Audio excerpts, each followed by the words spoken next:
Hi there, my name is Matti Sulanto. I'm a photographer based in Helsinki, Finland. And today it's a nice, crispy, wintry Finland, even though it's March already, but it's still winter, -6 degrees. In this video, I'm going to review this Sigma 56mm f1.4 lens for Micro Four Thirds cameras.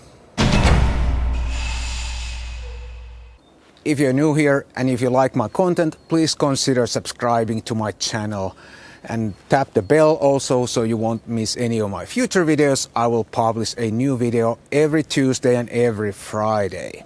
And like I promised in my previous video, this video is shot on the Panasonic S1R full-frame mirrorless camera.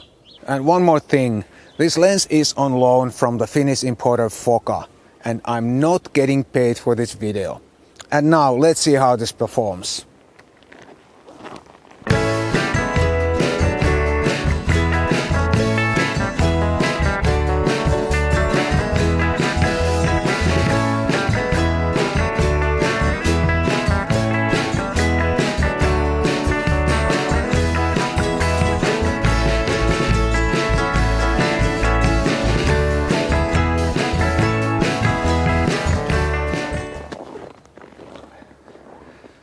The build quality of this lens looks really good. The exterior is mostly matte black plastic, but it looks like there's some metal too. The only moving part is the wide, nice focus ring.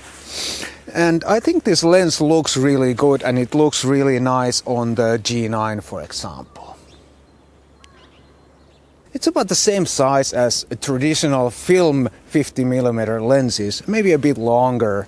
And this weighs about 292 grams with the hood. That's included in the price. The optical construction is 10 elements in 6 groups. And the image circle covers APS-C sensor, and that's why the angle of view is a bit odd on Micro Four Thirds.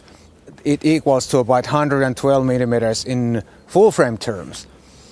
But it's still very suitable for example, portraits. But if you're used to the 90mm equivalent, which is 45 in Micro Four Thirds, you may have to take a step or two back to get your desired framing.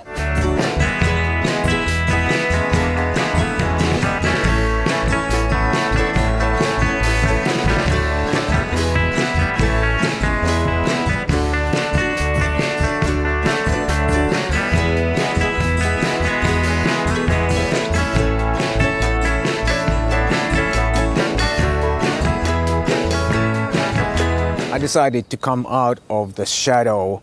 It's really nice and warm here in the sun. Well, not really nice and warm, but a little bit warm.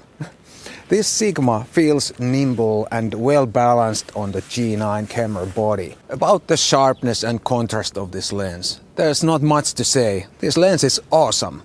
It's very sharp and contrasty right from the wide open until the diffraction takes over at around f11. I would avoid using the smallest aperture, that is f16, unless you absolutely need all that depth of field.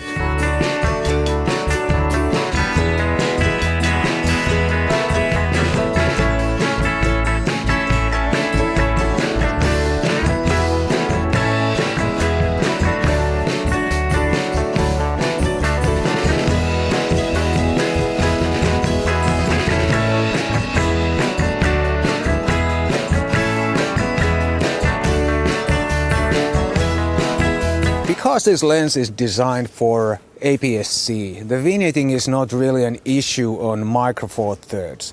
There is some visible vignetting wide open at f1.4. But if you stop down to about f2.8, that gets rid of the vignetting. The distortions are not a problem because there aren't any. And the same goes for the chromatic aberrations. They're also not visible. The autofocus is really fast and accurate. Maybe it's not quite as super quick as on some Lumix G lenses. However, it's still very fast. And the face and eye recognition also works really well on the G9.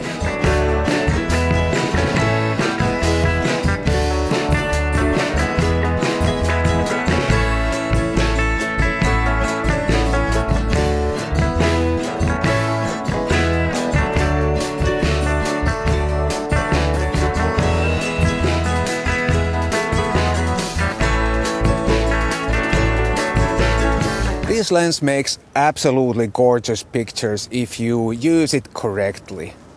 The bokeh is smooth and the high contrast separates the subject really nicely. I guess you could say this has a 3D pop, but I think it's not allowed because this is not the right brand. For me, this kind of short tele is almost exclusively a portrait lens. I find it difficult to use in general photography, in which I prefer a shorter 28 to 50mm equivalent lens. This Sigma 56mm f1.4 is an excellent lens for excellent price. It's lightweight, compact and optically great. If I had to say one downside, it's the lack of weather sealing. For me personally, it's not even a real downside, but for some it can be.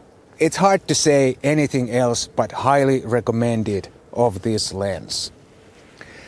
Thanks for watching and I'll see you next time.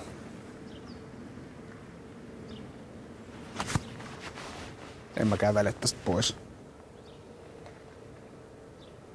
Oliko se hyvä?